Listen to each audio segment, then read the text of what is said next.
for those who saw me as Stevie, I had my very specific haircut. So I had this very short, very Tegan and Sarah inspired pixie cut thing. And I had this like bleach blonde streak in the front. And it was so funny because like I was really focused on acting. I mean, I always wanted to do music, but like acting was like the opportunity that came to me first. And so I was really focused on that. And I remember that haircut was like almost like a pigeonhole where I'd go on auditions and people would be like, we just can't see outside of this look and this like very edgy haircut.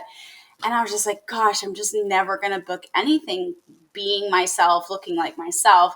And Wizards of Waverly Place was one of the first opportunities I had to be booked for what I looked like and what my hairstyle, like they didn't change my haircut. I remember having short hair being like, do women have short hair on Disney Channel at this time? Like it was a very like new thing. They try to put you in these boxes that we don't fit in. And one of my favorite things about you is you're one of those people that there's not another one.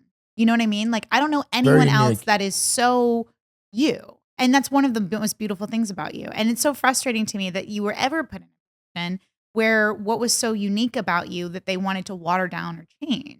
So I'm at least glad that, you know, Wizards was a place where you were able to be so perfectly yourself. And I liked the fact that we had a character like Stevie who didn't look like a character that we'd seen before because we needed that. 100%. And you're saying that you were nervous is interesting because obviously we're rewatching. So in anticipation of you coming here, I was rewatching and you seemed so cool. Oh, you were so fucking chill. cool.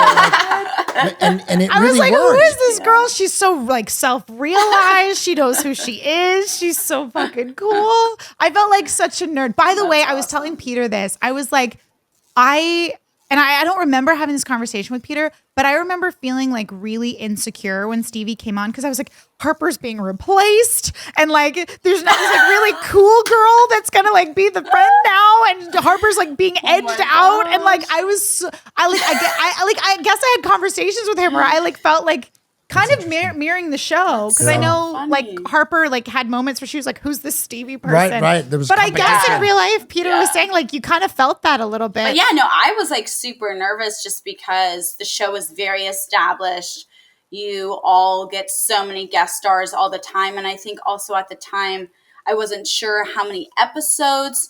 It's very like nerve-wracking because when you get like a guest star, it's like potential reoccurring, or they give, you know, they hang these little dangles in front of you of like, you might be brought back. Yeah. Well, I was just going to say, I was very grateful for Jen because Jen was like one of the first people, and both of you, but Jen specifically, I remember just making me feel so at ease. And it's hilarious to think that in the back of your mind, you're like, oh my gosh, is this cool girl going to replace me?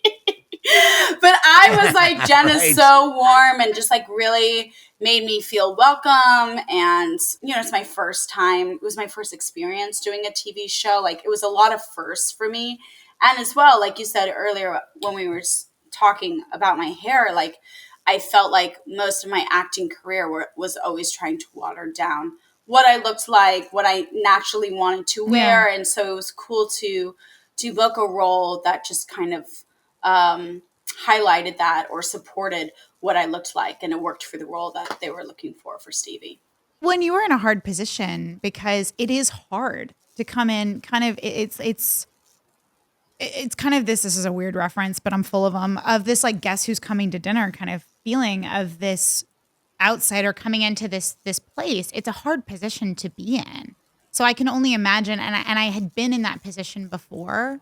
And so I think that's why too, it's like I knew what it felt like to come in of this like established thing where it's kind of this well-oiled machine at that point, and to be the outsider coming into that sucks sometimes, especially when like the main cast like doesn't make space for you. That's a shitty feeling. So I'm glad at least that hopefully everybody made you feel that way, but I'm at least glad I I'm glad to hear that too. And you know, I did a show called Saved by the Bell, the college years. We know that show. Mentioned Third Rock. This man mentions Third Rock Third Rock in the Sun as well.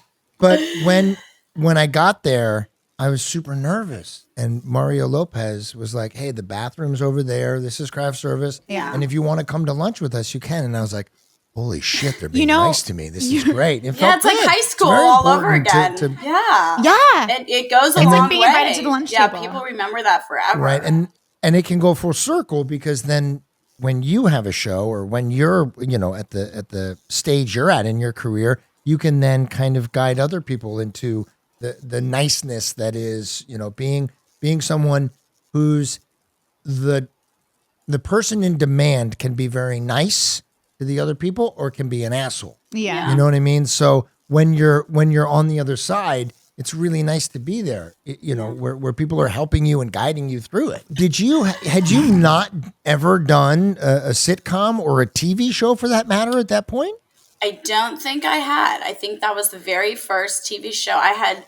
I had done one movie before, which was the Scooby-Doo movie. I was 19 at the time. And I remember specifically, I turned 19. I was like, I'm never going to play high school ever again. I was like, I have aged out. Famous last and words. As soon as I said that, obviously I booked Wizards. And yeah, it was my very first TV show. And also like, I don't know, it was like you guys shot 5 days, right? You rehearsed like Monday and Tuesday, or you did like read-throughs on Monday and Tuesday and then had a rehearsal. And then it was like 2 or 3 days of shooting. And like that, that was all new for me as well. Like I didn't know like what the process was. I was like, this is all so fast. And like I said, like, and you guys all know, like you all were such a family. And so I think that I was just very grateful for both of you for your kindness and just making me feel very like welcome. And it's crazy because my character people loved, and I really was only on 4 episodes. I was there for 4 weeks and that was it. But you made an impact. A massive impact. You made an impact because also too, like I keep bringing up Peter, but he was such an integral part of you coming on the show. And it was lovely because he talked about how, and please talk about it as much or as little as you want to touch on this, because I don't mean to get too personal, but he talked about how like if it were a different time, he wrote undertones into the show of kind of the Stalix relationship and would have loved to explore the fact that like Alex was experimenting and Alex was, that kind of relationship. But obviously where Disney wasn't ready to explore like an openly gay relationship, unfortunately, at that time. They've later gone on to do so. But where were you at? Like, were you aware of those undertones? Were you playing to them? Where were you at with your sexuality? I don't know if you were out at that time. Like I said, talk about as much as you're comfortable with. No, I'm happy to speak about it. I don't mean to put you on the spot. No, I'm happy to speak about it. I was just going to say, when Peter told us about that, he was saying that was one of the big reasons. He said there was a rival to Alex, but he wanted there to be more of a connection between them. So I'm going to stop talking and let you. Well, that's fascinating to me because I haven't spoken to Peter in a very long time, but all of this is new information to me. So I think I was just like naturally very gay, and maybe Peter picked up on that, and that was like the deciding factor of like, oh, she could be a really good Stevie. No, I think like I booked the role, and honestly, I had no notion or thoughts that there was some kind of like undertone or underlying like, storyline that was going on. When I rewatch the episodes, I see that. But when I was shooting the episodes, I saw your TikTok, by the way, and was laughing so hard. Where you're like, Stevie, you gay. I was like, yeah. Like when I was there, I was like, oh, I've just been brought on to like intimidate Harper and blah, blah, blah. And then I get frozen. And then when I rewatch the episodes, I definitely feel that energy because I also like exuded that energy at the time. I don't know. That was just always like a part of me. And I don't know.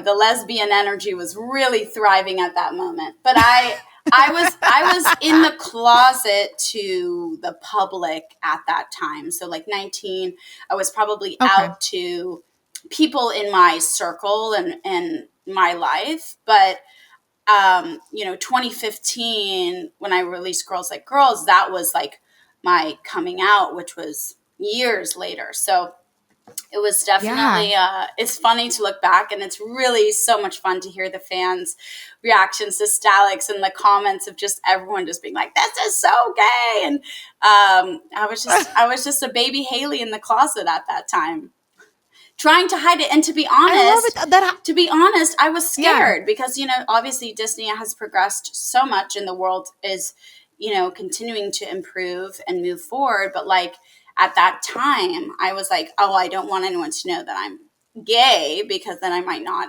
get the role, Yeah. or they might not bring me back, or they might, think it's threatening to the youth, which is LOL, because I knew I was a lesbian since I was 5. But, so that there was a lot of layers to that, I think, as an actor. And when I found music and was able to start exploring that more, I was able to feel freer in my sexuality and getting to share that with people. Thank you so much for watching that clip of Wizards of Waverly Pod. For the full episode, go check it out on our Wizards Pod YouTube channel. The link's in the description. And for bonus content weekly, join our Patreon. The link is in the description for that too. See you soon.